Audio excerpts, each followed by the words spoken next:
Ok, pessoal, boa noite.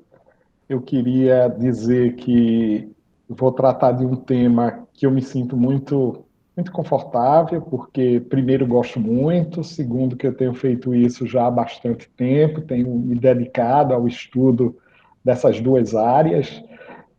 A primeira, é a ergonomia do ambiente construído, e, mais recentemente, no entanto, já há algum tempo, essa qualidade visual percebida, que é um tema um tanto quanto desafiador dentro da ergonomia do ambiente construído, porque foge um pouco da visão mais tradicionalista da ergonomia.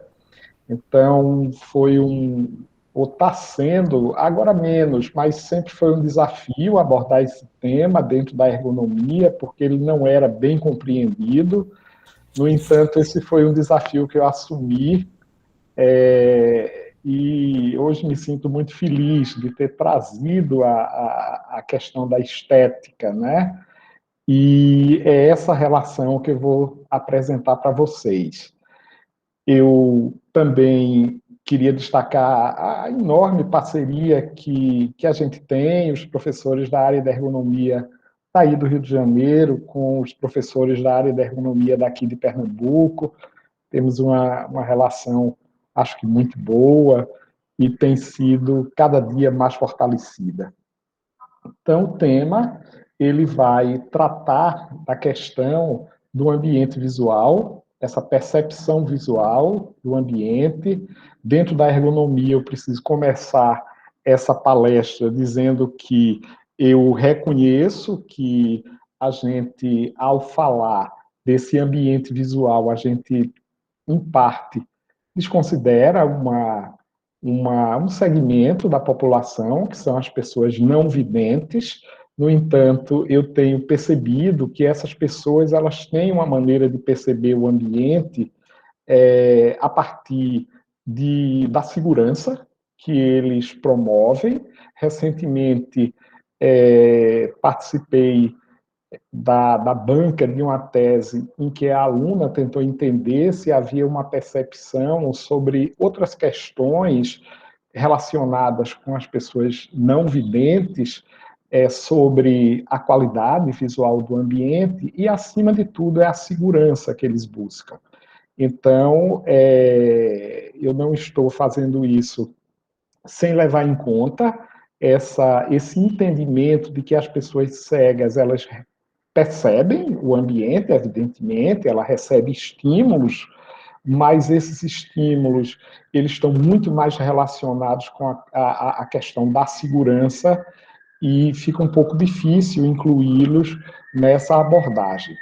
Então, começo aqui a palestra reconhecendo a limitação das minhas pesquisas nesse aspecto. No entanto, tenho também interesse de me dedicar a essas outras questões.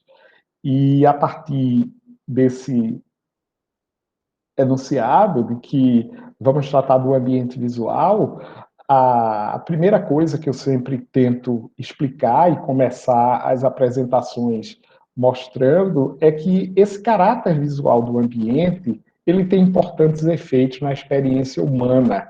Ele afeta todo o corpo, porque ele leva a gente a sentir uma emoção.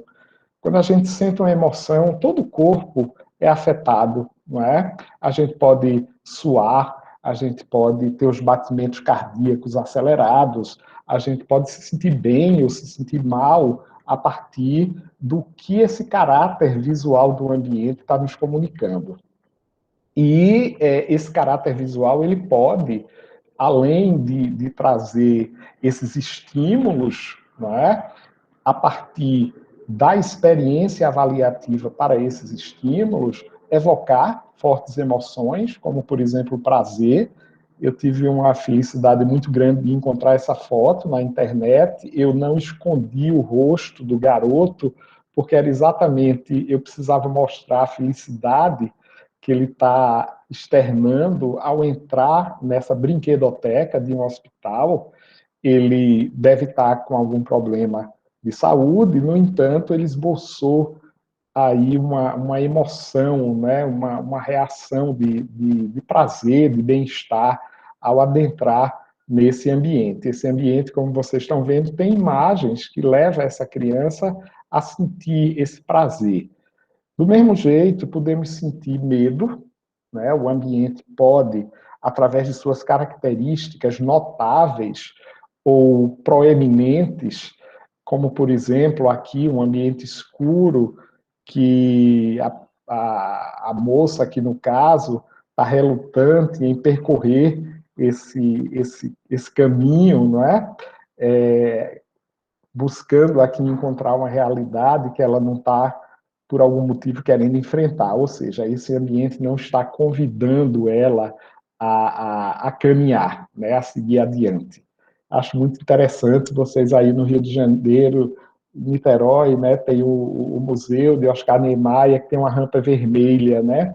E a primeira vez que eu tive aí no museu, eu fiquei me perguntando por que ele usou a cor vermelha, né? E rapidamente eu pude entender que era um convite, né, para você caminhar aquela rampa que às vezes não é tão estimulante fazer esse percurso, mas na hora que ele usa o vermelho nessa rampa, ele faz com que a gente tenha uma reação positiva, né, favorável para enfrentar o ambiente. Então, o ambiente também, o caráter visual do ambiente também pode atuar como estressor, não é? Aí nós temos uma situação de poucos elementos da natureza, que está muito relacionado com o oposto do ambiente estressante, não é? Que é o ambiente restaurador, a partir de teorias que tratam dessa questão a partir do ponto de vista da evolução, da teoria da evolução, onde diz que nós, como seres que habitávamos a natureza, precisávamos de situações de proteção, de proximidade com a água, enfim, para nos sentir confortáveis. Então, esse ambiente aqui, ele falha no sentido de ter poucos elementos naturais, muitos elementos construídos, não é, pela mão humana, além da quantidade de pessoas, né, pessoas que estão no movimento muito rápido, muito intenso, e ele pode ser estressante para algumas pessoas. Já por outro lado, ele pode ser restaurador, quando a gente consegue ter acesso a esses elementos da natureza, a gente pode percorrer esses ambientes de sombra, de luz, e ser um ambiente que pode promover o encontro, ou um ambiente de hospital em que a gente também tem acesso à paisagem, à luz, pode-se controlar o que está acontecendo lá fora, se está chovendo, se está fazendo sol, se escureceu, se estiou. Então, a abertura, como a gente vai ver daqui a pouco, seria um preditor da preferência, né? Além de outras características, mas aqui exemplos que eu estou trazendo de ambientes possivelmente restauradores, como esses, não é, que vai promover a interação entre as pessoas.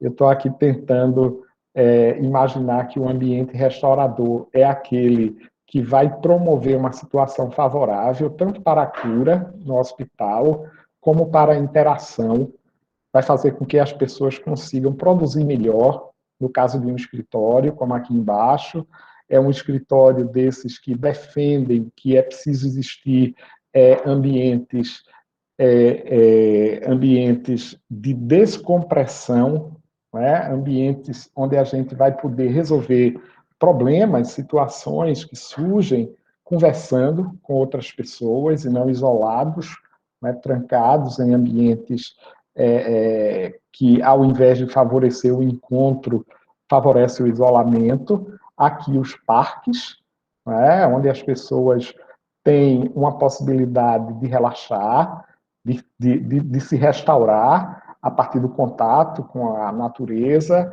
Aqui, os parques, famosos de Barcelona, não é, que promove de uma forma muito integrada no espaço urbano esse encontro entre, no caso aqui, crianças.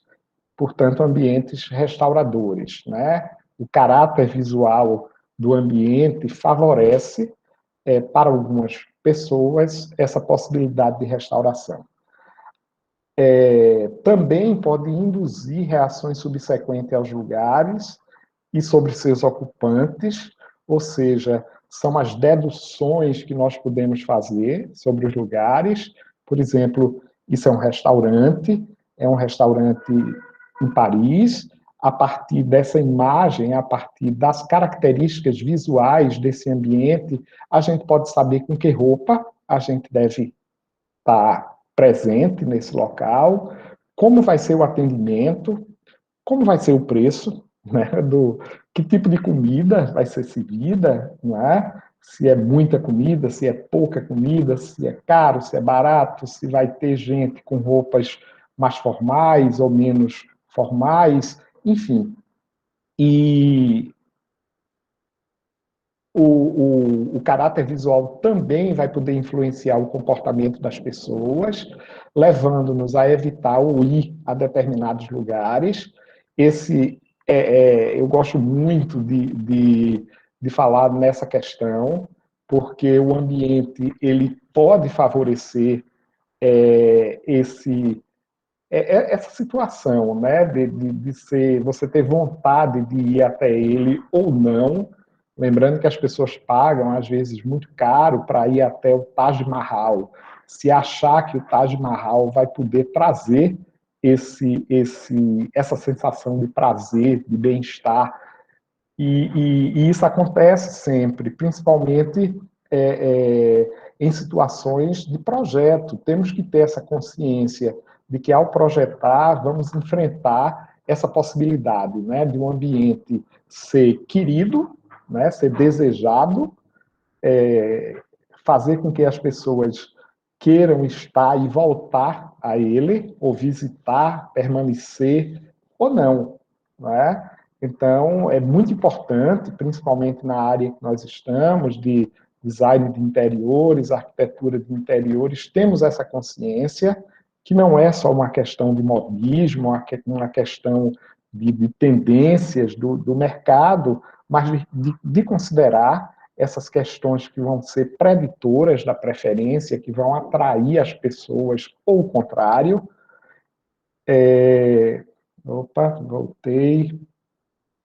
E então, a partir dessa apresentação, dessa problematização, né, do que os aspectos visuais ou caráter visual do ambiente poderia promover, surge aqui uma pergunta, que é o que eu pretendo responder a partir desse slide, né? Por que estudar a qualidade visual percebida do ambiente, né, ou no ambiente? A estética, embora seja apenas uma das demandas do projeto de ambientes, projetos no sentido de várias escalas diferentes, né, do espaço urbano, do espaço edificado, dos espaços internos, é muito importante, muito importante. A estética ela vai ser, a partir dos elementos estéticos, né, que são 4, forma, cor, textura, material, vamos tirar desse ambiente ou receber desse ambiente vários estímulos, né, que vão estar relacionados com o julgamento que vamos ter desse ambiente e, consequentemente, as emoções que vão ditar os nossos comportamentos. Então, a estética é o grande interlocutor, né, dessa relação que vai ser construída, dessa interação do ambiente com as pessoas. Projetistas, infelizmente, com frequência, desconsideram ou julgam mal os valores populares.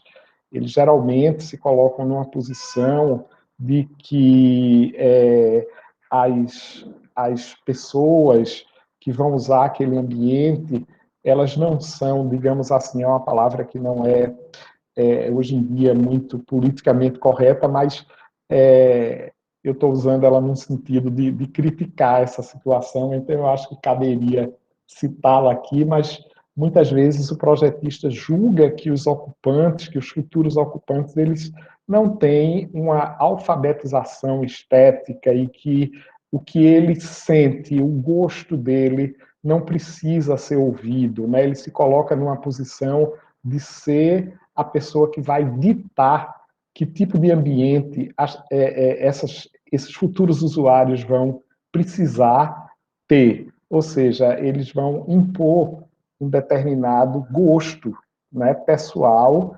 a esses grupos. Então, isso é, às vezes, muito perigoso.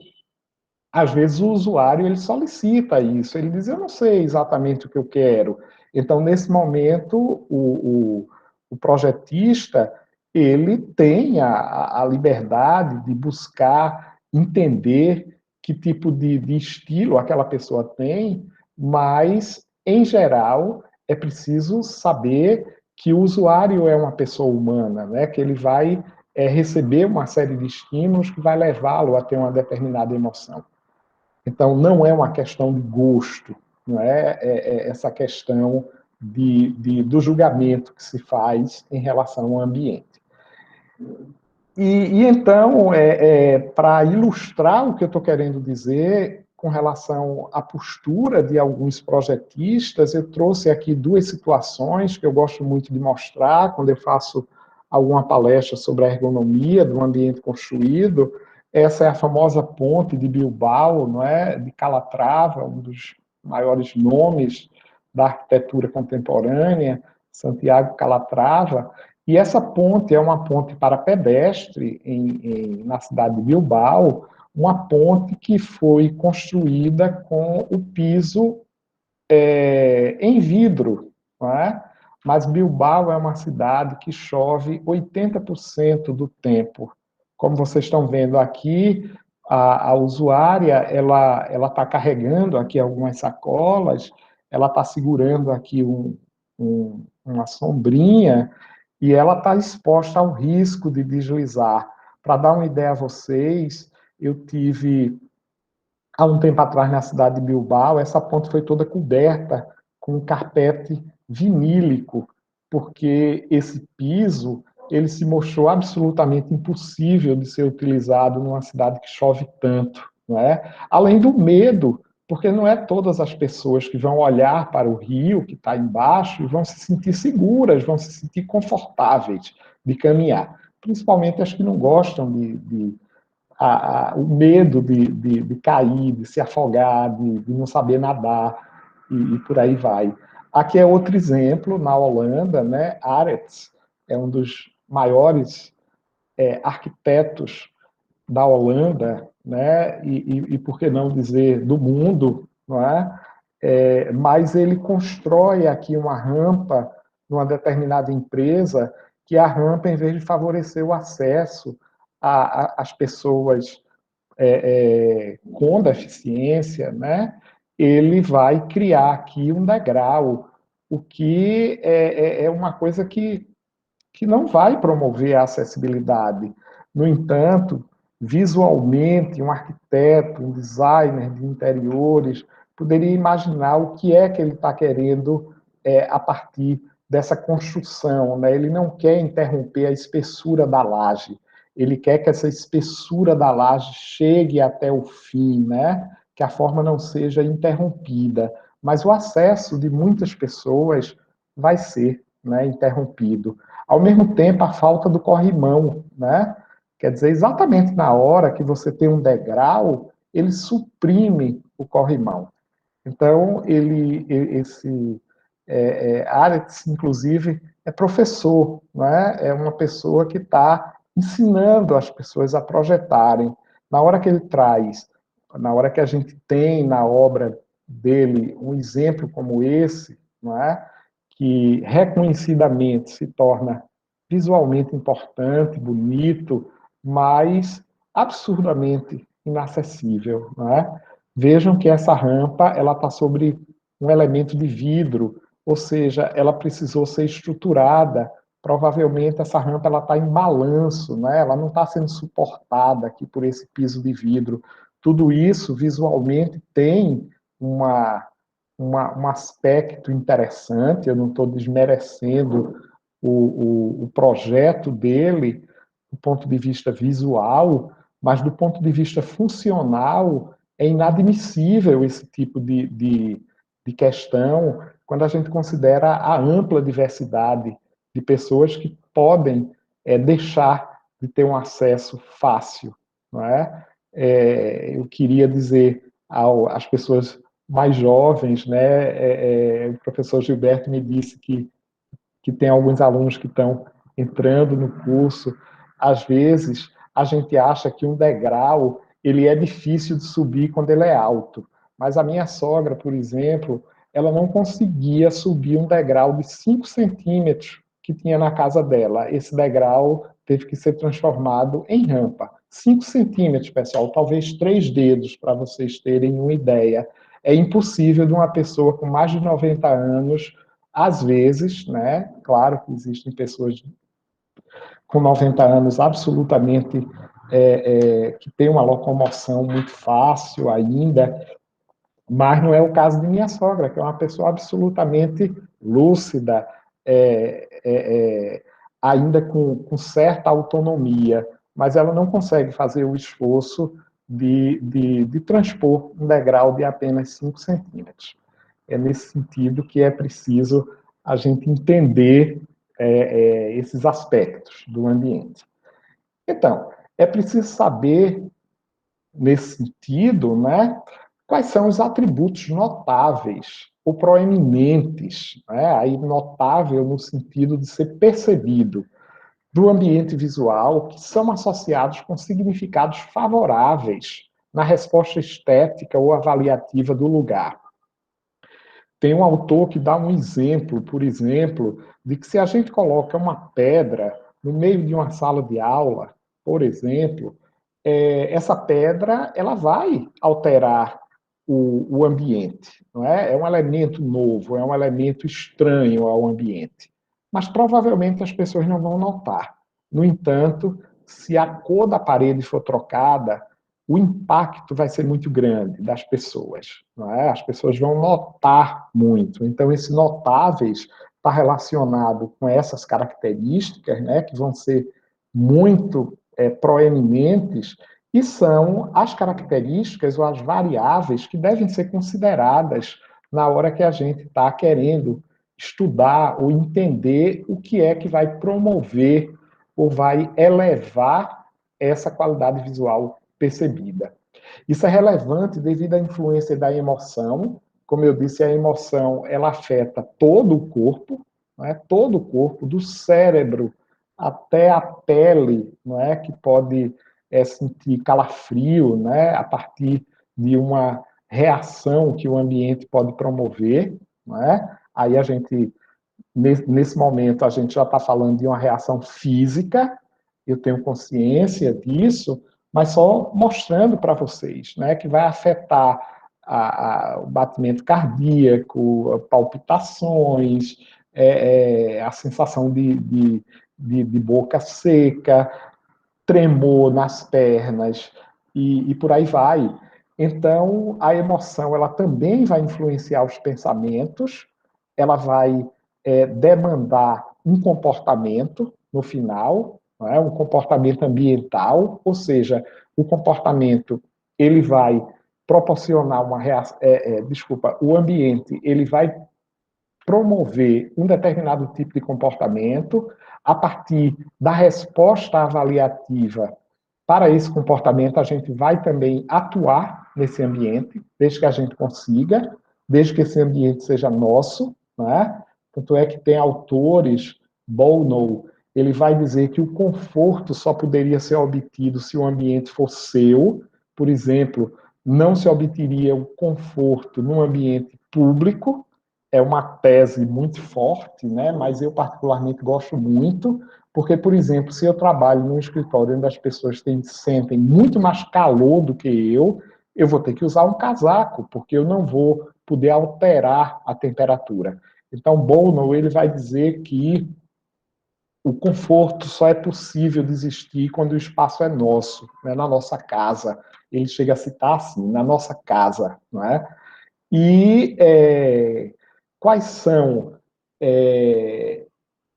as questões, as vantagens que eu trago da conexão que eu estou buscando fazer aqui, dessa estética ambiental com a ergonomia do ambiente construído.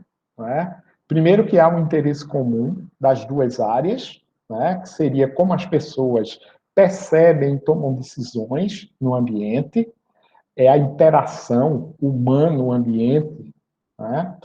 E quais seriam as vantagens dessa conexão? Compreender a influência dos ambientes no afeto humano. Afeto seria, nesse caso, na língua portuguesa fica estranho, né, a palavra afeto, quando se relaciona ao ambiente, mas afeto seria um sistema, né, um sistema afetivo, e a emoção, por exemplo, faz parte de um sistema afetivo, né? A outra vantagem dessa conexão da estética ambiental com a ergonomia do ambiente construído seria revelar bases projetuais para esses espaços. Sim, na hora que nós pesquisamos o que eleva e o que diminui a qualidade visual percebida, é possível sugerir aos projetistas que tipo de característica ele deve explorar para determinados ambientes, considerando que cada ambiente tem uma objetividade, né? E essas características não podem ser generalizadas, né? Depende do objetivo de cada ambiente. E favorecer a melhoria da interação humano-ambiente. Vantagens nessa integração, né, que eu estou propondo aqui a vocês.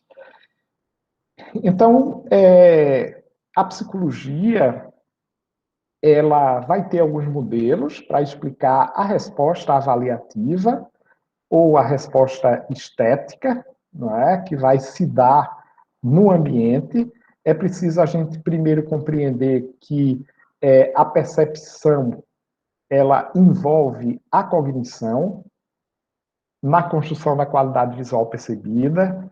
É preciso ter consciência, é preciso usar a inteligência, digamos assim, para poder avaliar o ambiente, né? Não é alguma coisa que não passe pela cognição, que seja apenas uma resposta a determinados estímulos, né? Então, é fundamental aqueles atributos notáveis serem considerados, do mesmo jeito que é preciso considerar que o observador ele tem a sua personalidade, o seu estado afetivo, as suas intenções naquele ambiente, a objetivação, né, que ele dá a determinadas ações no ambiente e as experiências socioculturais.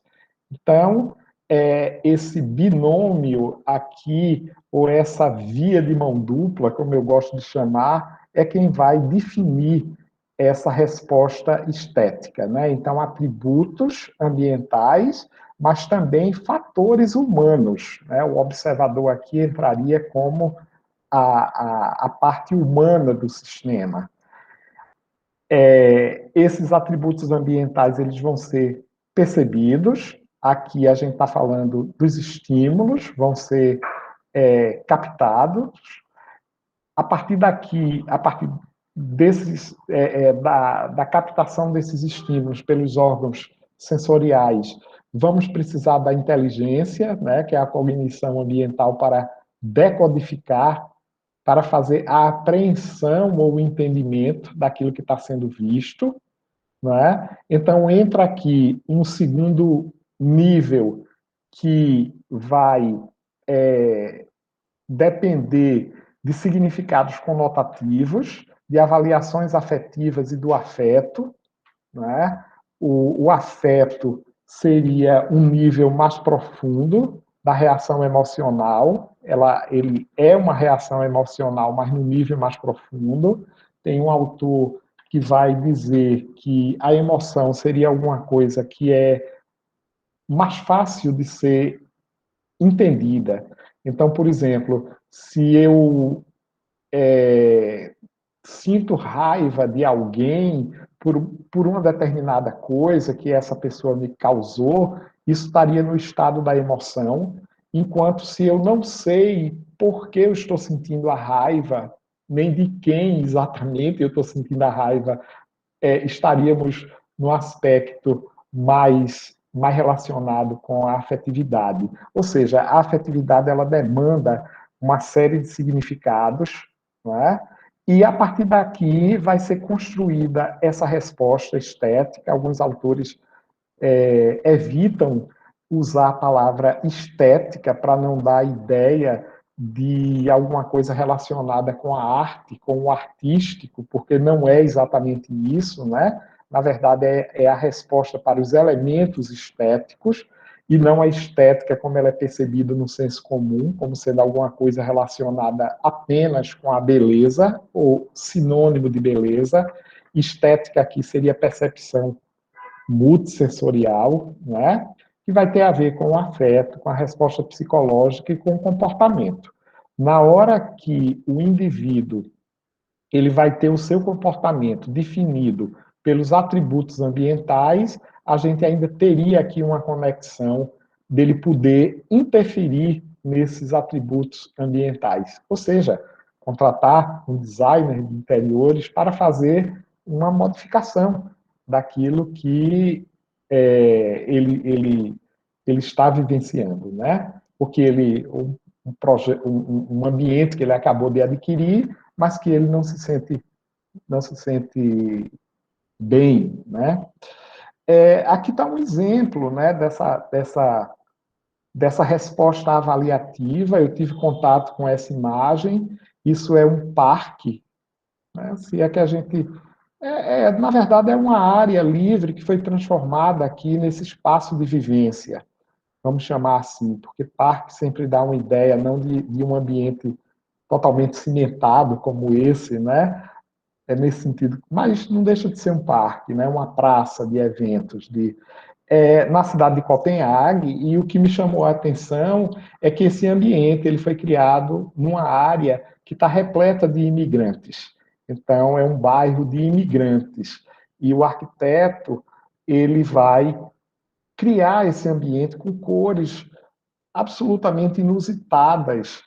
E esse parque, eu acredito que é impossível não se ter uma reação imediata a ele, né? Porque ele foge do convencional.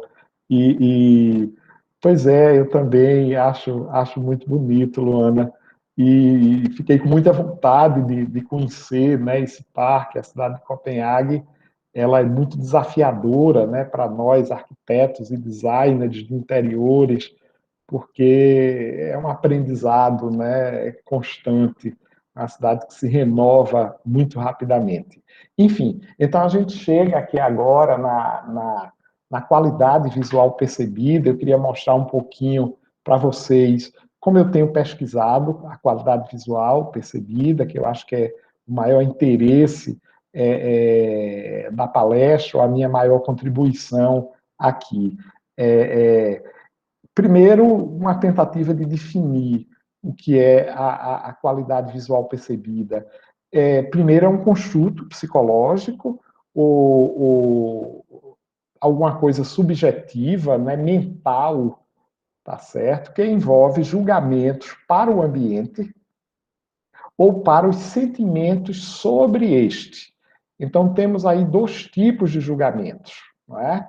Um julgamento para o ambiente, gosto, não gosto, é bonito, é feio, me atrai, não me atrai, é estressante, é restaurador. Então, esse julgamento é chamado de perceptivo cognitivo. Eu preciso perceber primeiro, depois eu preciso aprender tudo isso e ter esse primeiro julgamento ou resposta estética ou avaliativa, né? Depois um sentimento sobre este. Aqui não é exatamente uma avaliação sobre o entorno, mas é alguma coisa que a gente vai sentir no entorno. E aí seria um julgamento afetivo ou emocional, né? Esse tipo de julgamento. Por definição, alguns autores vão dizer que a qualidade visual percebida, ela é um julgamento afetivo. Ela é um julgamento emocional, mesmo que envolva os atributos do ambiente, os atributos físicos do ambiente, ela, por definição, seria um julgamento emocional. A qualidade visual percebida, ela leva em conta as experiências e opiniões das pessoas com o ambiente, e não aquelas dos especialistas. Eu gosto muito disso. Essa é a grande conexão da ergonomia com esse tema. Não é? Essa frase aí, eu gosto muito de utilizar, principalmente quando estou fazendo uma palestra para ergonomistas, né? Porque o ergonomista ele se encontra aí nessa frase. Se ele tem alguma dúvida se o que eu estou falando pode ser ergonomia ou não, não é? Será que é só psicologia ambiental? Como é que entra na ergonomia esse tema da psicologia ambiental? Já que a ergonomia ela é multidisciplinar, né? Ela constrói as suas bases conceituais a partir de outras áreas, né? Do conhecimento de outros campos. Então, sim, é psicologia ambiental, mas eu consigo conectar de uma forma muito tranquila a partir do momento que eu digo a qualidade visual percebida, ela não vai ser, ela não vai levar apenas em conta o que o especialista diz. É claro que ela parte do que o especialista pensa, porque geralmente quando a gente avalia um ambiente, esse ambiente, dependendo da escala que ele tenha, ele teve um arquiteto de interiores, um designer de interiores, ou mesmo um arquiteto gerindo esse caráter visual do ambiente, não é? Mas quando a gente busca entender a qualidade visual percebida, é preciso perguntar a opinião das pessoas, não é?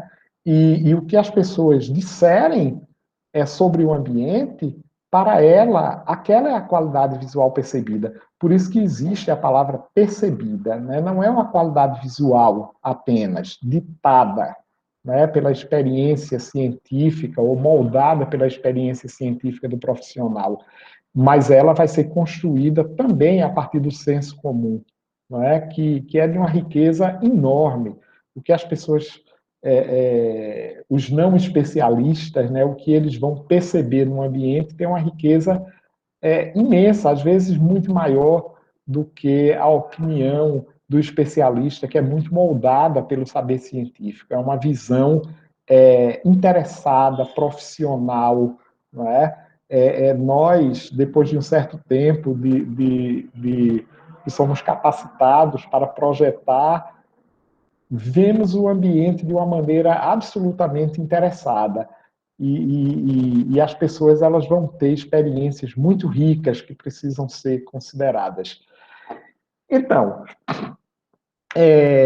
há uma relação probabilística entre ambientes e comportamentos, é isso que eu estou querendo mostrar, e primeiramente a gente detalhando um pouco mais sobre aqueles julgamentos perceptuais cognitivos que vão se relacionar com o julgamento para os atributos ambientais, nós temos que os componentes da qualidade visual percebida são as características ambientais, né? Características ambientais. Ela é o que alimenta essa resposta avaliativa para o ambiente, ou a qualidade visual percebida em ambientes, né? Buscam-se princípios universais que possam explicar as semelhanças e diferenças dessas características para a qualidade visual percebida. Ou seja, o que eleva a qualidade e o que é que reduz, não é, ou diminui essa qualidade? Que tipo de característica vai elevar a preferência ou a qualidade e que tipo de característica vai reduzir a preferência ou a qualidade. Então, precisamos de um número expressivo de pessoas afirmando isso para que o que for apurado possa ser colocado como diretrizes projetuais, né? Ou em prol de projetos com qualidade visual percebida.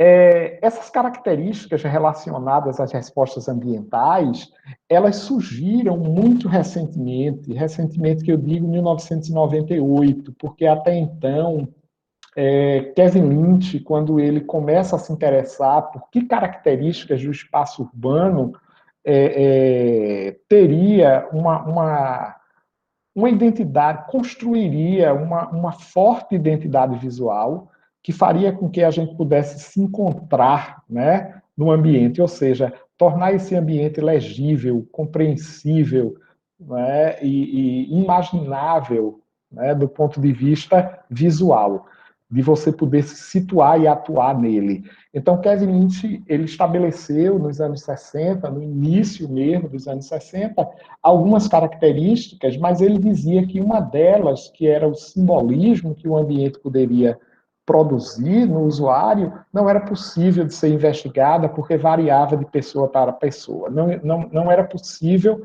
existir um consenso. Então, Jacques Nassa é um discípulo de Kevin Lynch, ele, em 1998, ele vai estudar duas cidades americanas e ele vai tentar entender o que construía a beleza daquelas cidades para visitantes e para moradores. Né? E ele vai chegar à conclusão, ele não só vai trazer características ambientais que são preditoras da preferência, como ele também vai completar a tese de Kevin Lynch de que sim, há consenso. E o consenso ocorre de uma maneira surpreendentemente alta. Né?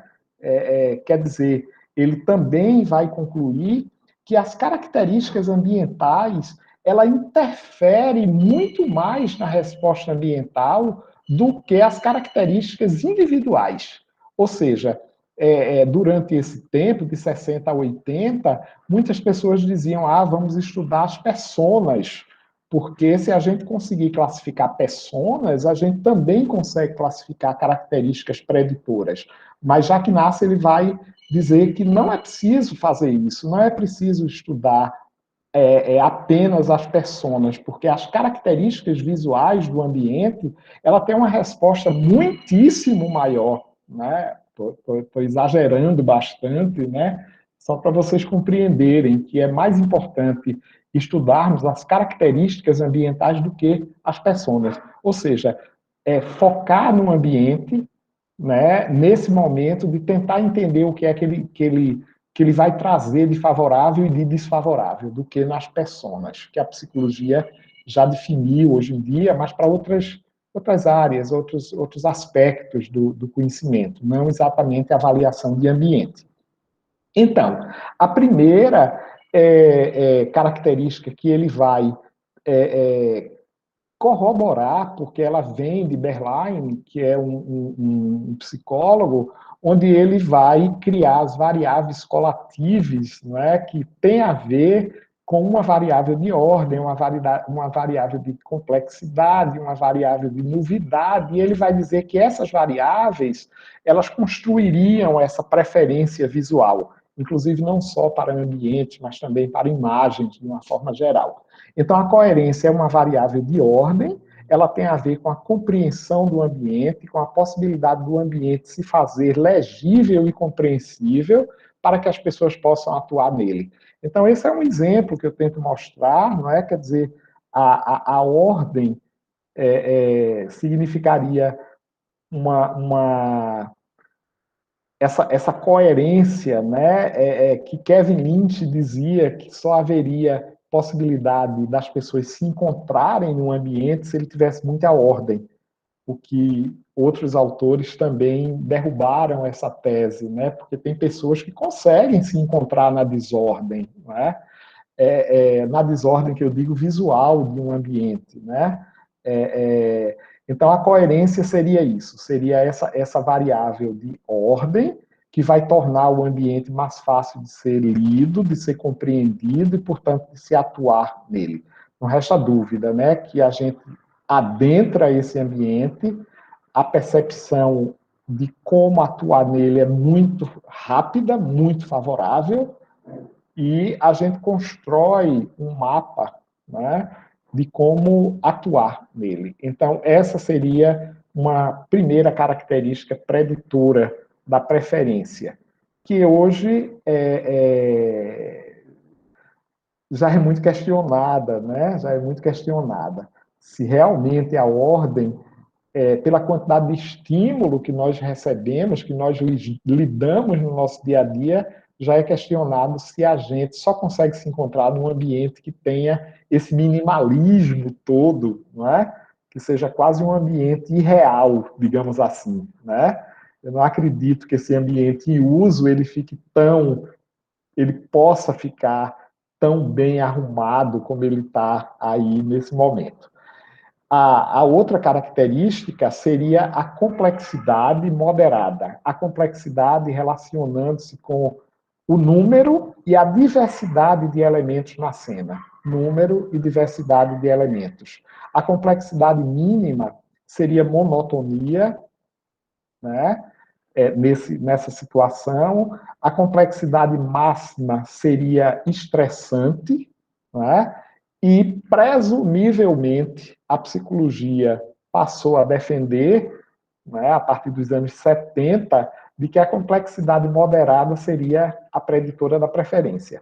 Lembrando que nos anos 20, né, 1921, exatamente, a Gestalt defendia que era preciso que houvesse pregnância das formas, ou seja, uma complexidade mínima, né, para que as imagens fossem mais facilmente decodificadas, né? E isso vai construir no modernismo, inclusive, o que Chico Homem de Melo denominou de signofobia, né? Os arquitetos, os designers, eles vão ter uma paixão, né, muito grande pelo minimalismo e é quase, segundo esse autor, Chico Homem de Melo, ele vai dizer que seria quase uma doença que vai ser desenvolvida, né, a partir do que o modernismo defendia. Ou seja, a complexidade mínima, ou a complexidade moderada, desculpa, presumivelmente ela está relacionada com a preferência. Não é? A naturalidade. A naturalidade é uma palavra que não é fácil de ser entendida, porque a tradução para o português a gente seria a presença da natureza no ambiente. Né? Então, temos aqui a vegetação, a madeira, né? O aspecto visual, a textura da madeira, também o aspecto visual da madeira, a cor da madeira, tornando um ambiente que pudéssemos desfrutar dessa situação de termos elementos da natureza presente, também faria com que esse ambiente fosse favorecido, né? Seria o que está sendo muito chamado atualmente de biofilia, né? A biofilia, quer dizer, esses aspectos da natureza como favorecedores da preferência e, portanto, da restauração. Né? O ambiente se tornaria restaurador na hora que tivessem essas características. A conservação, né, ou a manutenção relacionada com a preferência, no caso, quando ela não existe, né, no caso das dilapidações, seria um preditor da não preferência, né? Na hora que a gente tem aqui o prédio abandonado e de alguma forma sujo, né, trazendo aqui o urubu, né, ele aqui com algumas pichações, então denota um certo caráter visual que não favorece a preferência.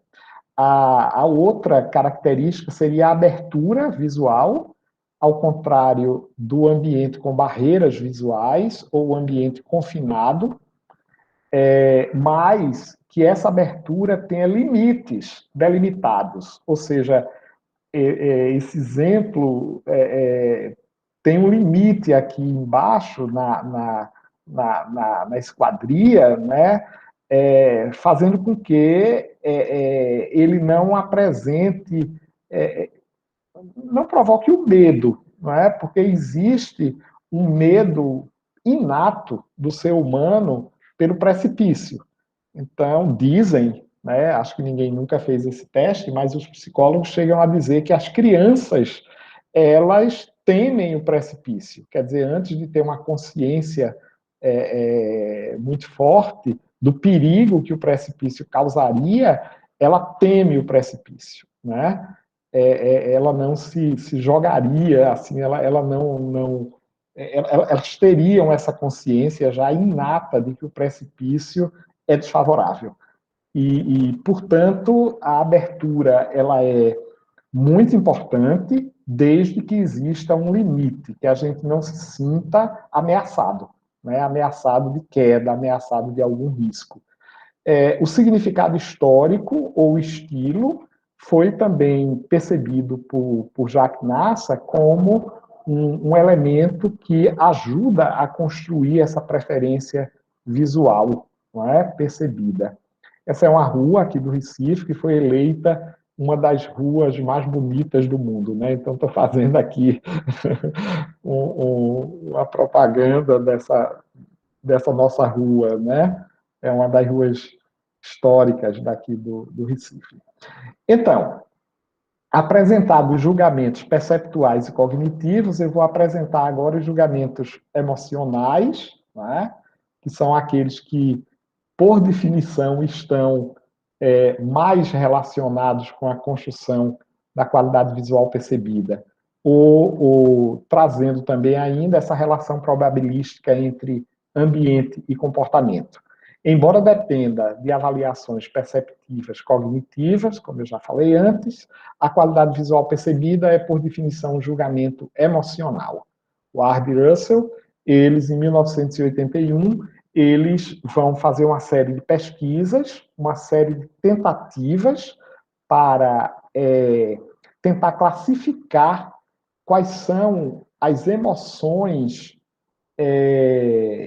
que seria possível sentir no ambiente. Ele vai sistematizar.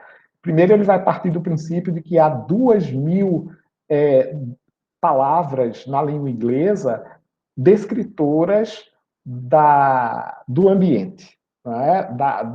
Das emoções que se poderiam sentir no ambiente. E ele vai tentar, primeiramente, fazer a categorização de todos esses 2.000, desses 2.000 descritores para as emoções ambientais a partir de 4. Né?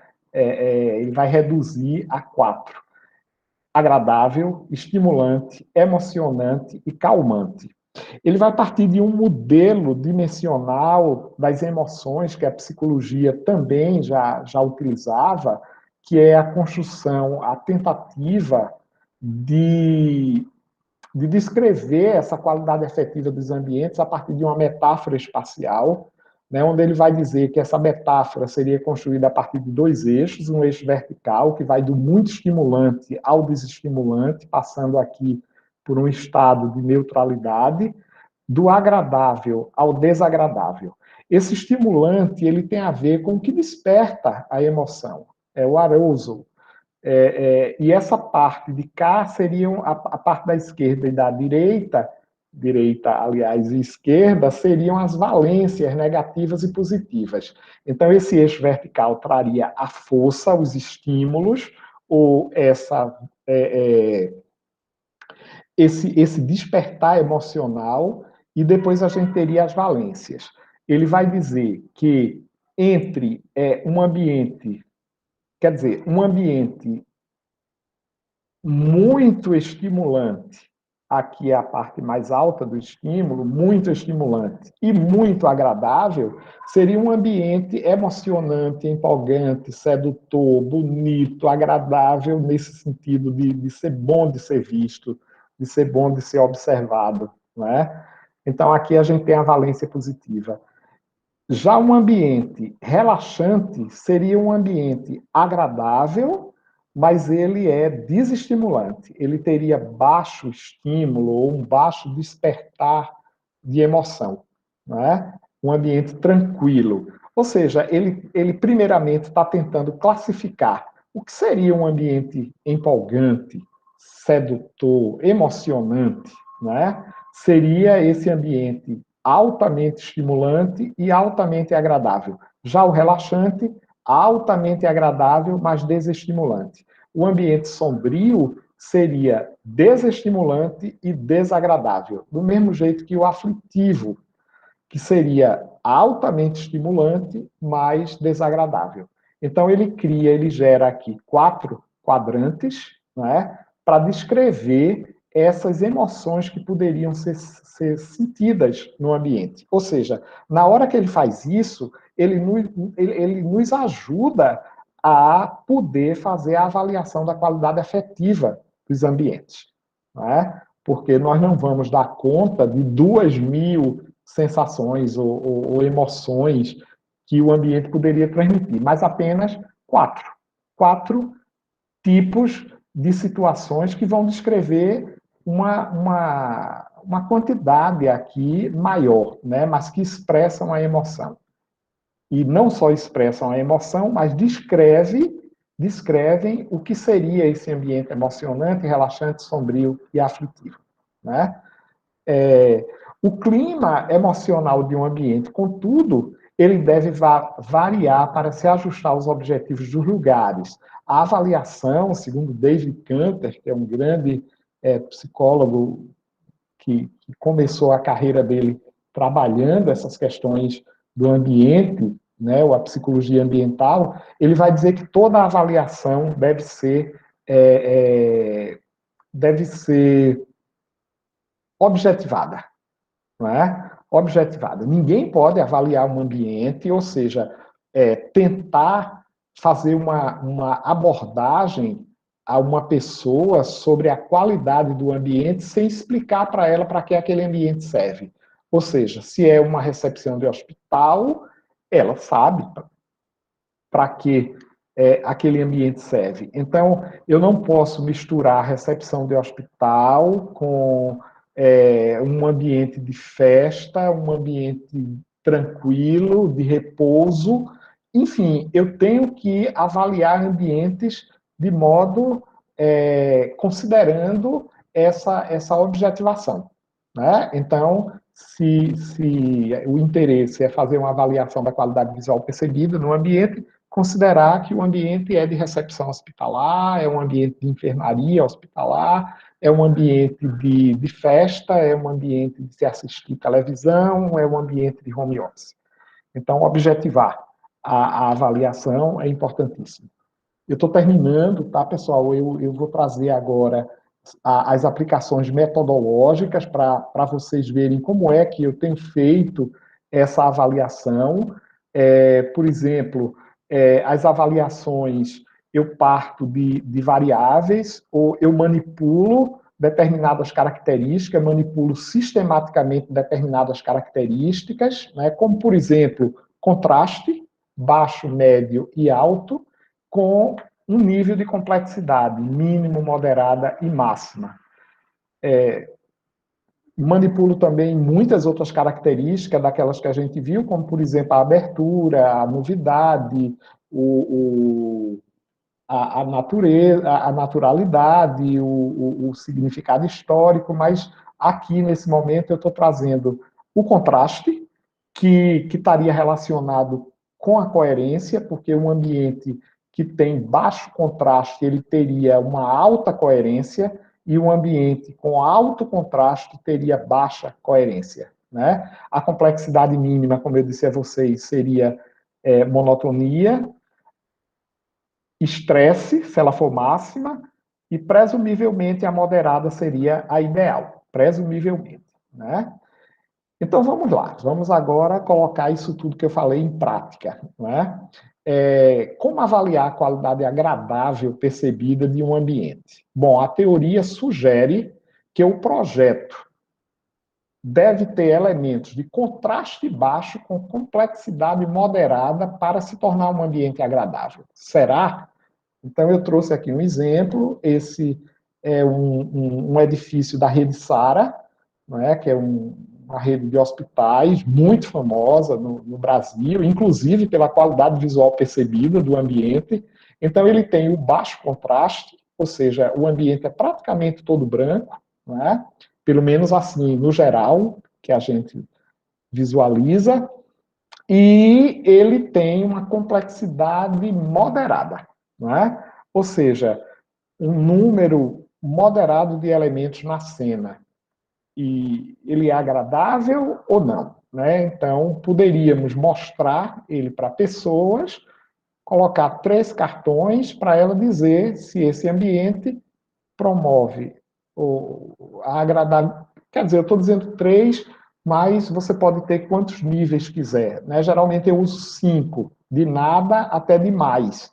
E aí ela vai me dizer, na hora que eu sei que esse ambiente, alguns juízes, porque é preciso utilizar juízes para fazer essas classificações, ele seria um ambiente de baixo contraste e moderada complexidade, eu receberia o julgamento das pessoas se ele favorece a agradabilidade nada, pouco, mais ou menos, muito e demais. Bom, aqui é outro exemplo, é um ambiente que eu fiz na Casa Cor, uma das casas desses eventos que eu participei, que era um ambiente que eu considero que ele tem um contraste baixo, né, a variação do tom de marrom e branco, né, mas um contraste baixo, e uma complexidade moderada. Né?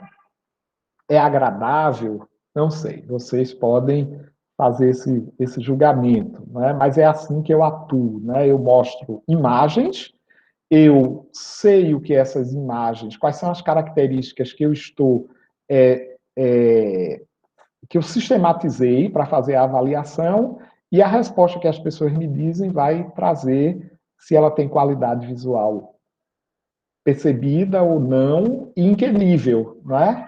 Se ela eleva a qualidade ou se ela reduz a qualidade. Bom, aqui a gente chega na avaliação da qualidade emocionante percebida, né? E a teoria sugere que um ambiente com contraste alto e complexidade máxima seria julgado como mais emocionante.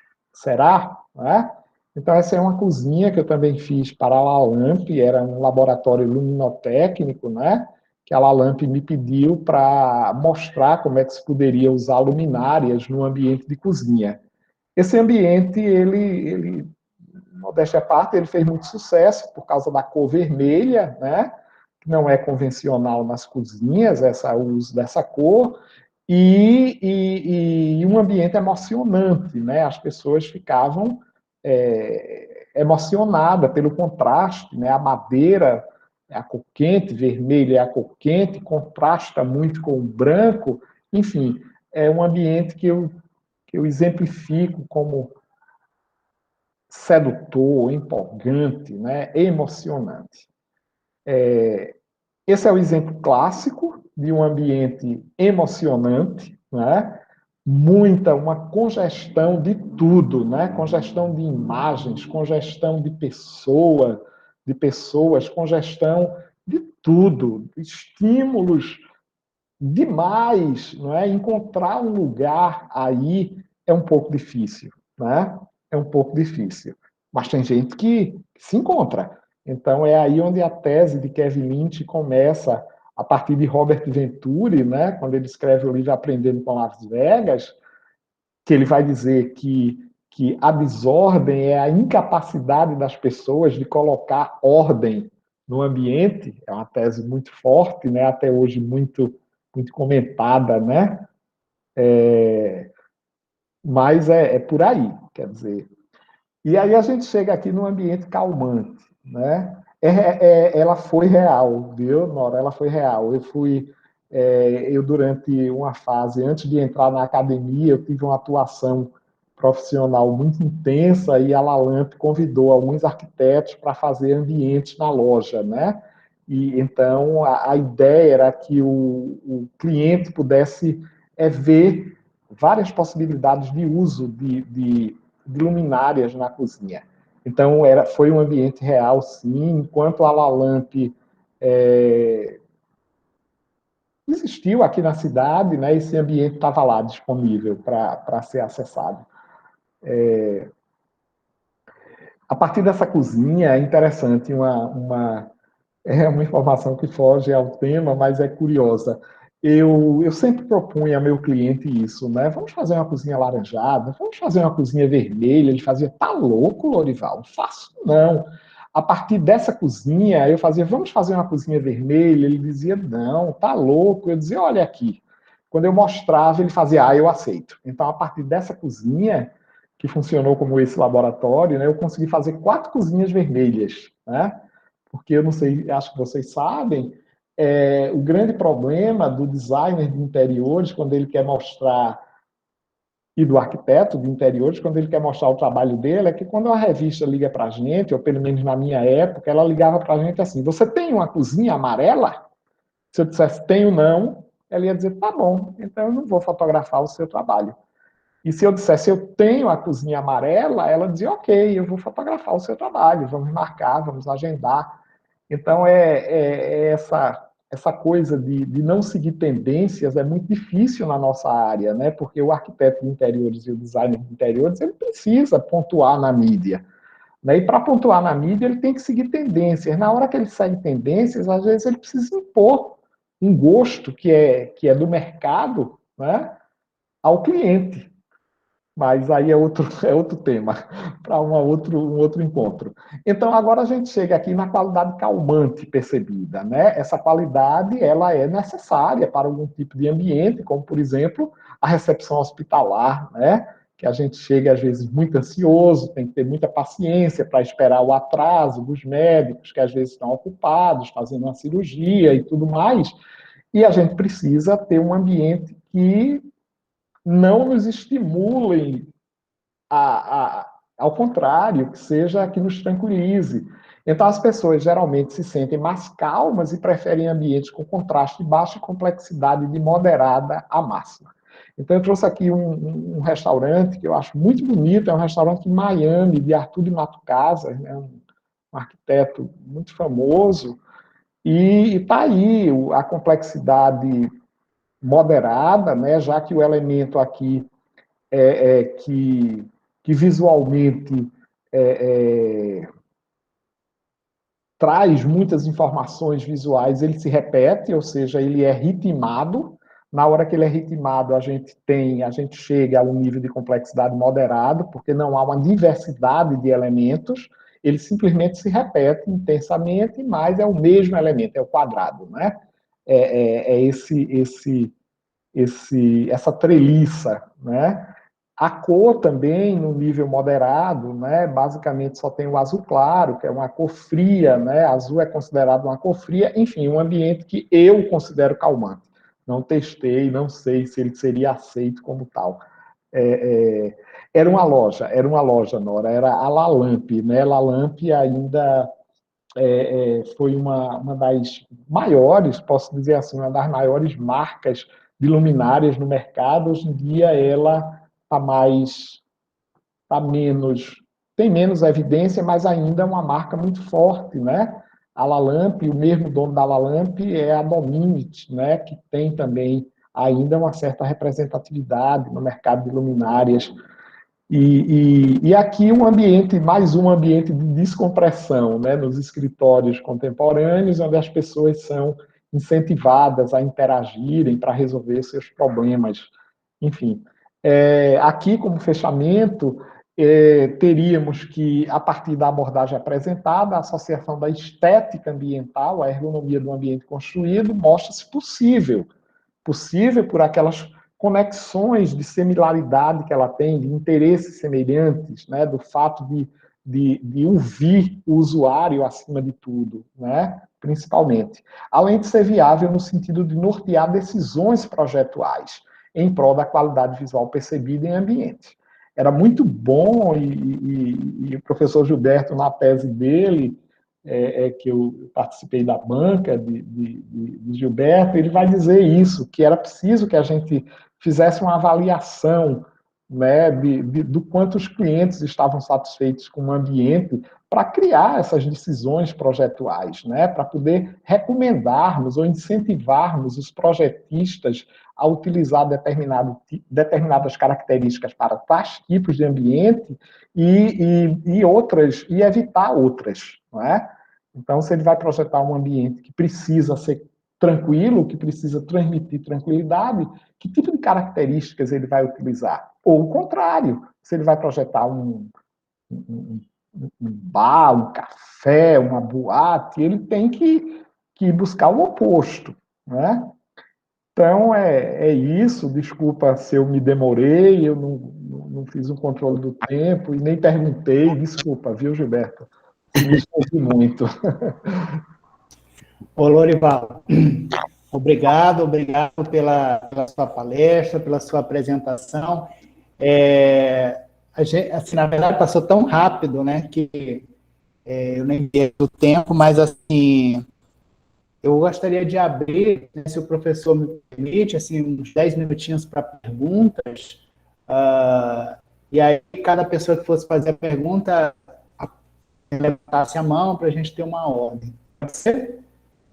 Pode sim, com muito prazer. Então, a professora Marise Malta, ela quer fazer a primeira pergunta, por favor. Bom, Lorival, obrigada. Eu não sou dessa área, né, projetual, apesar de ter feito arquitetura, mas eu me encaminhei para a história da arte, e, portanto, eu tenho outras afinidades. Mas, como eu estudo muito do século XIX, né, os manuais, né, que começaram a ser produzidos no século XIX, eles vão buscar orientar, né, aqueles que vão atuar no campo de interiores, de como tornar um ambiente agradável ou alegre, mas não era a partir da psicologia, né? Porque a psicologia ainda não tinha entrado nesse debate. Era especialmente a partir da percepção estética e a partir da conjunção, né, de questões formais.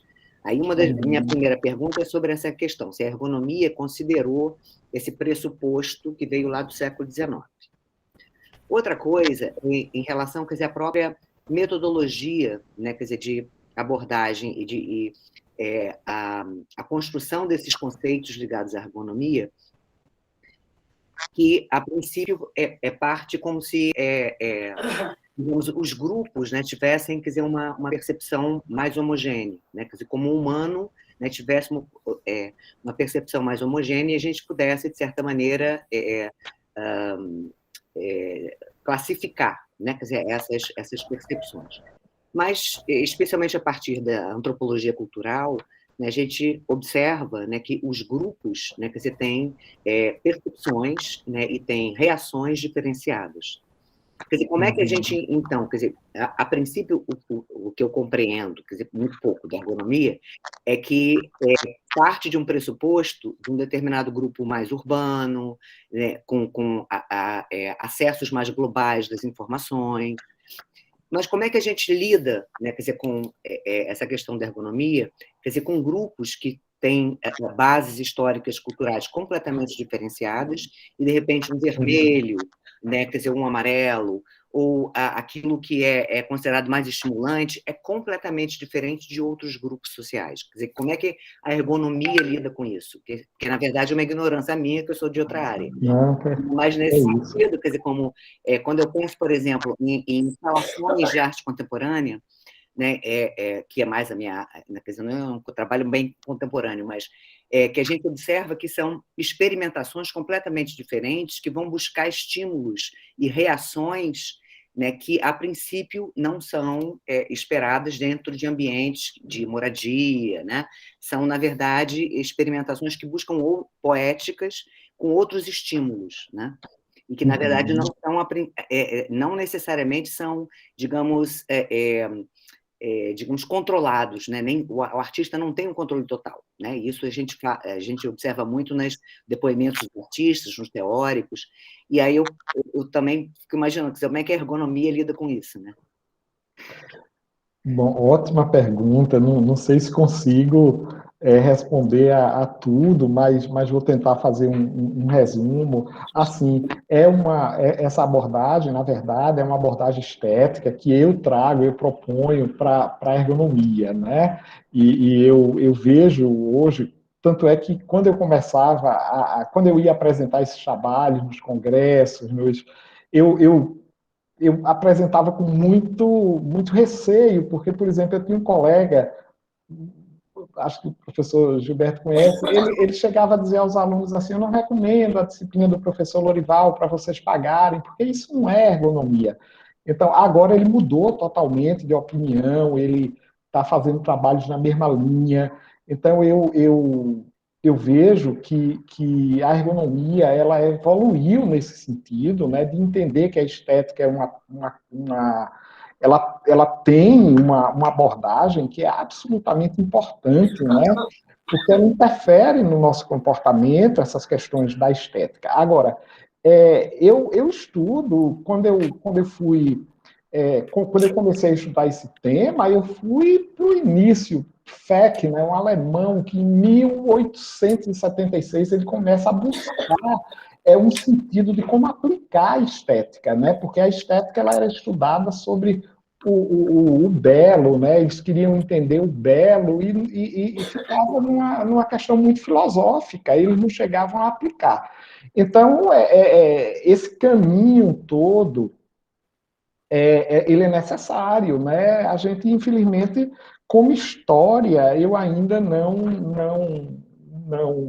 me debrucei, né? Mas me debrucei nesse sentido de entender como a estética era pesquisada, como a estética passou a ser aplicada recentemente, né? Muito recentemente. É, então você tem razão. Eu já descobri, por exemplo, eu já estudei muito a questão da cor, o efeito da cor, o efeito da cor na sala de aula, o efeito da cor em escritórios, o efeito da cor. Então, cor, por exemplo, para dar uma ideia, ela não varia. Culturalmente, ela não varia. As pessoas não têm uma reação muito diferente no mundo à cor. Já a complexidade, no caso, o número de elementos na cena, varia bastante. Por exemplo, o idoso. O idoso, ele, ele gosta de um nível de complexidade mais alta do que o jovem. O jovem, ele aceita o minimalismo, o idoso não tanto, porque ele guarda muitas memórias, ele se sente confortável num ambiente com muitas referências visuais. Então, aí vão surgindo essas variações de persona. Então, por exemplo, uma pessoa que mora numa cidade como Nova York, ela vai avaliar aquela cidade de uma forma muito diferente de uma pessoa que está num sítio próximo de Caruaru, por exemplo, aqui no Agreste Pernambucano. Então, há essas diferenças com relação à complexidade, à novidade, né? A abertura, há um consenso muito grande, né? É natural que as pessoas não gostem de um ambiente confinado, as pessoas gostam, sim, do significado histórico de uma maneira ampla, cultural até, não é? Só a vanguarda gosta do que é absolutamente contemporâneo, inovador, não é? São grupos também, geralmente a elite, né? As pessoas que são mais que tem um nível de escolaridade mais alto, então os formadores de opinião, né, o arquiteto, o designer, ele vai ser preparado para gostar da inovação, da novidade. Eu não sei. Agora, há também, eu noto, pela minha atuação, aí não é o que eu estudei nos livros, tá? É o que eu aprendi na prática. Eu me lembro muito bem que aqui tem uma loja de tapetes persas, né? Na época, já teve uma época que o tapete persa foi muito valorizado, assim, nos projetos. E eu me lembro que uma vez eu fui com um cliente, era um cliente assim, eu vou usar uma palavra que eu não gosto muito, mas para vocês entenderem o que eu estou querendo dizer, é um novo rico, uma pessoa que não tinha tanto conhecimento, e eu me lembro que eu disse, vamos comprar, vamos olhar um tapete persa, um tapete bom, né? E eu fiquei muito emocionado, porque eu cheguei na loja e Adroaldo, que é o dono da loja, ele disse, eu já sei dos tapetes que o Lorival gosta, fulano, mostra tais e tais tapetes. Quando a moça mostrou o tapete, ele teve uma reação, ele disse, isso é uma coisa muito boa, isso tem um brilho diferente, isso tem uma... Quer dizer, ele leu as qualidades do tapete, ele como uma pessoa leiga, total no assunto, então aí vem essa questão da estética, poder sensibilizar a pessoa que não é alfabetizada esteticamente, né?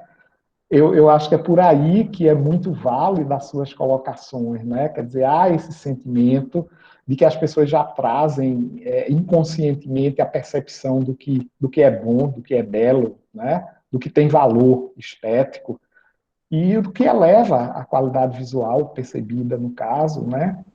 Me lembro também uma vez que eu fui no Vitória Albert e lá tem 3 ambientes na lanchonete, um que foi criado por Morris, né? E eu estava com um grupo grande de amigos e eu disse, vejam os 3 e me diga qual é o mais bonito. Fazendo um teste, né? Todos, unanimemente, eles vão dizer que é o ambiente de Morris, que era, né, tem todo aquele debate, né, da alta cultura, da baixa cultura, mas o ambiente dele, reconhecidamente, por leigos e não leigos, é muito apreciado, né, a aparência conta muito, né. E toda essa questão da aparência, ela é muito controvérsia, né, quando a gente começa a estudar, então, a aparência conta ou a aparência não conta? É por isso que esse tema incomodava dentro da ergonomia, né. Porque aparentemente a aparência não deveria contar, mas conta, né? Oscar Wilde ele dizia só os tolos acham que não se julga pela aparência. Quer dizer, na hora que a gente tem essa frase, né? Quer dizer, a aparência ela é tão importante, ela diz tanto sobre os ambientes, né? Quer dizer, eu posso evitar de entrar num ambiente, eu posso julgar que as pessoas que estão naquele ambiente são chatas. Jacques Nasser ele dá um exemplo de... Foi criado um centro de convivência na universidade dele, na Pensilvânia, na universidade que ele trabalha, né? E esse centro deveria reunir as pessoas e ninguém queria entrar nesse centro. Então é feita uma pesquisa e vai se apurar que as pessoas diziam, eu não entro lá porque as pessoas são chatas. Ora, mas eles nunca entraram. Mas o aspecto externo do ambiente já fazia com que elas deduzissem que as pessoas que estavam lá dentro, veja que coisa, né? Quer dizer, como o ambiente pode afetar o nosso comportamento, as nossas decisões.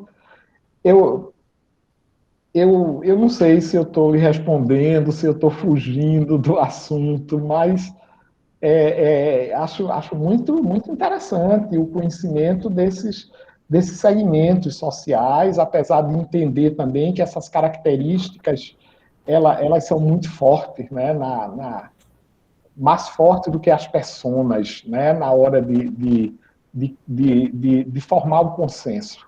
Né?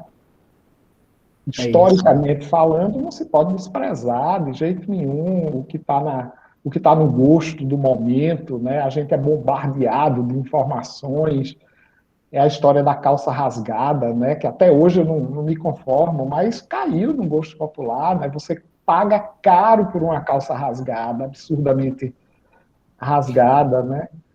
E eu tinha jurado que eu não usaria uma calça manchada. Hoje em dia eu já uso, quer dizer, você vai aceitando. É a Torre Eiffel, né? Que era considerado um monstro. Hoje em dia é o ícone, né? É a maior referência, não só de Paris, mas da França. É o Georges Pompidou, né? Que foi criado para ser levado para a Alemanha depois. Aí diziam, deixa aí, ele vai sair, daqui a uns dias ele vai embora para a Alemanha. Bom, quem é que hoje vai poder mexer no Georges Pompidou, lá no centro histórico de Paris, tem essa influência sim, viu? É isso?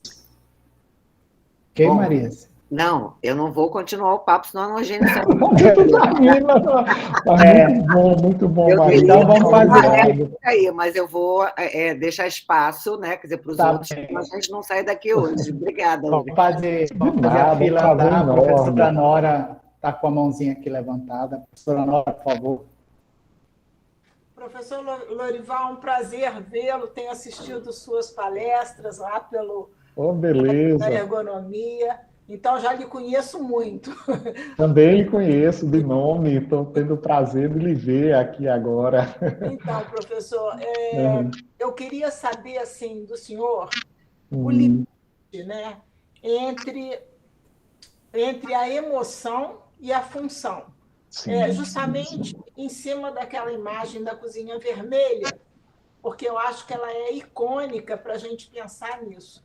Porque quando eu penso naquela cozinha vermelha, eu imagino uma mãe de casa atarefada, fazendo uma comida, as crianças agarrando na saia, e ela ali, no calor de 40 graus do Rio de Janeiro, sensação térmica de 50, né, no verão, e com aquela cozinha vermelha, o quanto aquela emoção do espaço prejudicaria esse cotidiano infernal de uma mãe que tem que atender a hora, a criança, a comida, o forno quente, o fogão quente, esse tipo de coisa. Então, qual é o limite que o senhor poderia estabelecer entre a função e a emoção?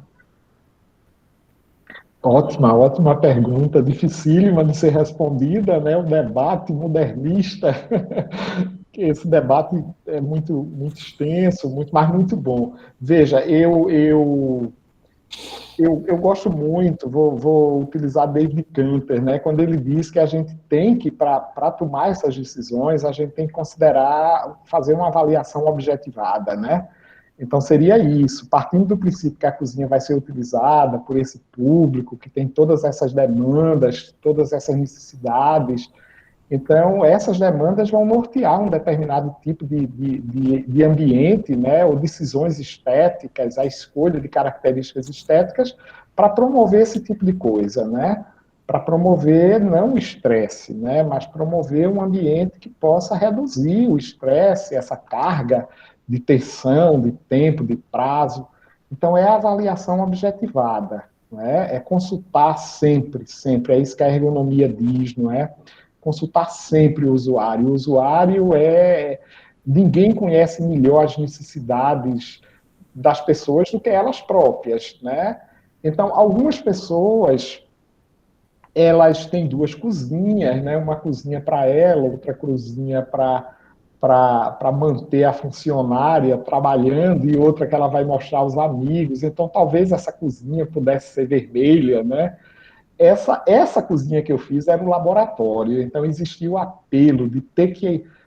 Porque imagine, a ideia da Lalamp, o briefing que eu recebi era assim: a cozinha aparentemente não é um ambiente onde você vai investir numa luminária que custa R$ 10.000, que é o caso daquela. A gente tinha ali uma linha no teto, a linha surf, que era uma fortuna na época. Então, será que a pessoa vai querer usar aquela luminária na cozinha? Era preciso que a cozinha primeiro atraísse muito ela, que ela quisesse permanecer muito tempo lá dentro, que ela ficasse seduzida pela cozinha, né, pela aquela cor vermelha, para permanecer mais tempo. Aí ela ia perceber uma série de outras questões, como, por exemplo, a luminária, a Ptolomeu, né, aquela luminária da parede, né, italiana, da Artemide, caríssima.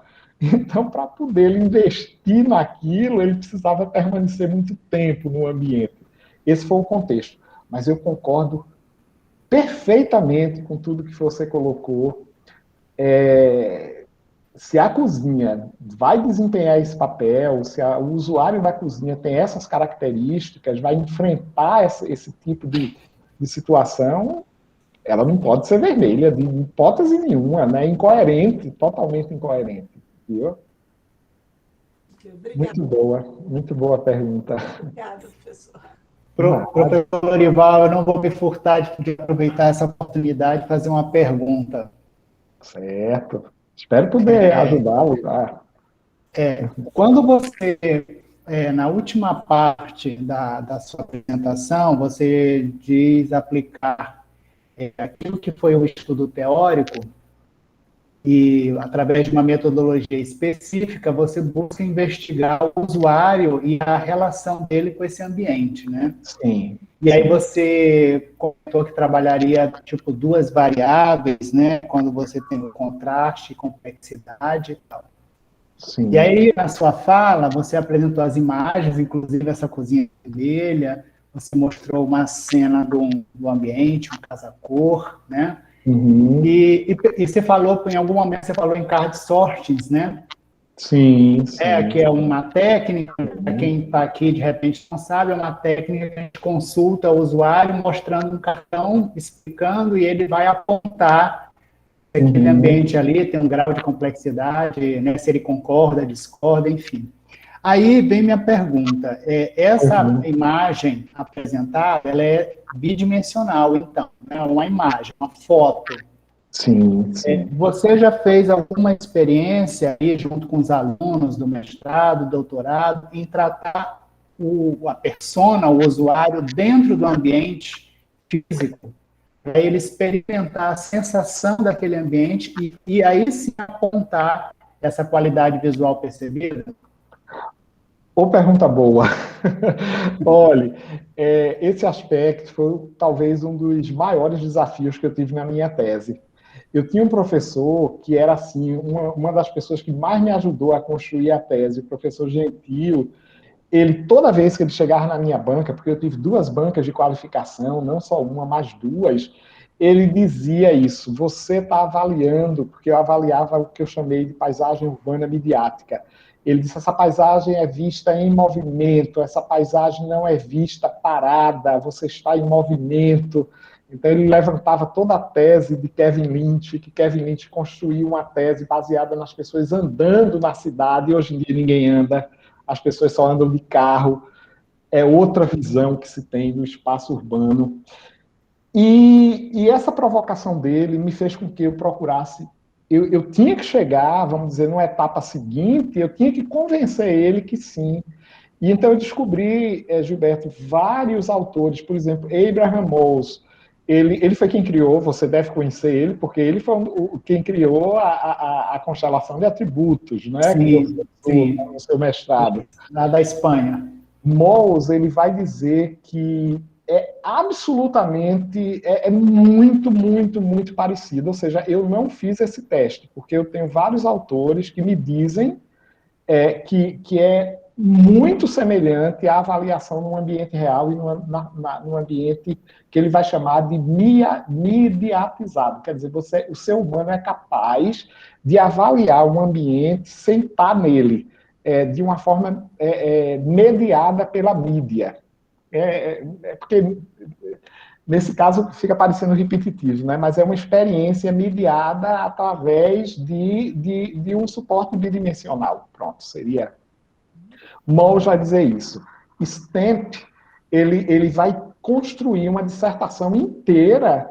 Ele foi orientando o Jack Nassa, ele vai construir uma dissertação inteira mostrando a diferença entre usar cenas reais ou ambientes reais e imagens. E ele vai dizer que 99,9% dos resultados são iguais. E tinha outros, né, que iam dizer, outros menos famosos, ou que eu memorizei o nome dele, mas eu consegui convencer o professor Gentil que era possível. Não sei se eu consigo lhe convencer. Mas assim, hoje você não chegou a fazer. Ainda bem que eu não estava na sua banca, Lorival. Como? Ainda bem que eu não estava na sua banca, não sei se você ia me convencer. Não ia, né? Tinha a professora Cláudia Loureiro, que também foi difícil de convencer. Mas eu tentei usar, na época estava sendo lançado os tablets, e eu tentei usar um tablet, mas como eu precisava entrevistar as pessoas também na rua, eu não conseguia, não se tornava visível a tela do tablet na rua, né? Eu não pude utilizar, mas me preparei para usar o tablet, que era para mostrar a cena em movimento, né? Mas são limitações, né? Mas é talvez um caminho para ser estudado na pesquisa, né? Isso. Eu me lembro desses 2 autores, viu? Mas devem ter outros que...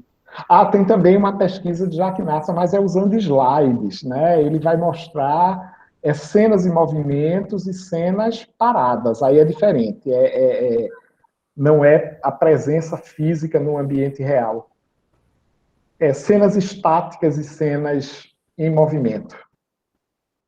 ele vai também dizer, ele vai falar com japoneses e americanos, e vai encontrar os mesmos resultados, e aí ele vai concluir que as duas culturas, vamos dizer assim, elas gostam muito de tecnologia, e elas se sentem confortáveis com a cena em movimento e a cena parada, né? Já talvez outra cultura reaja diferentemente, né? Perfeito. Bom, a gente já está aqui para o final, eu vou ter espaço para mais uma pergunta, para a gente encerrar e todo mundo, a gente concluir. Nora, você está com a mão levantada? Já estava. Tem mais alguma pergunta? Não. Bom, professor Lorival, eu vou agradecer imensamente a sua gentileza de abrir esse espaço na sua agenda, e estar aqui com a gente, fazer essa recepção calorosa com nossos alunos ingressantes, com nossos alunos veteranos. E essa sua palestra também eu vou deixar disponibilizada no YouTube, né? O curso vai colocar no canal do curso de interiores, para que outros alunos também possam ter acesso e visualizar. E vou deixar o espaço para suas considerações finais. E agradeço. Eu quero agradecer muito, eu gosto muito de fazer, de falar, né? Eu falo demais, eu às vezes fico tenso porque eu tenho que me policiar para não falar tanto, mas é sempre um espaço muito bom. Eu quero dizer que hoje em dia eu já estou levando essas características para... A gente já está considerando estados, a gente não está mais buscando o estado emocional, a gente já está partindo de um determinado estado. Então, eu estou orientando uma aluna com a síndrome de burnout, né, que é o estresse profissional. Então, a gente está buscando construir que características ambientais vai construir um ambiente menos estressante para essas pessoas. Então, já estamos agora aplicando essas características para determinados tipos de problema. Aí tem Marina, uma orientanda minha que está com uma tese sobre idoso, estamos fazendo a mesma coisa, Juliana com a síndrome de burnout, e por aí vai. Então, muito em breve eu trarei outras novidades, viu? Porque, que bom. Que bom.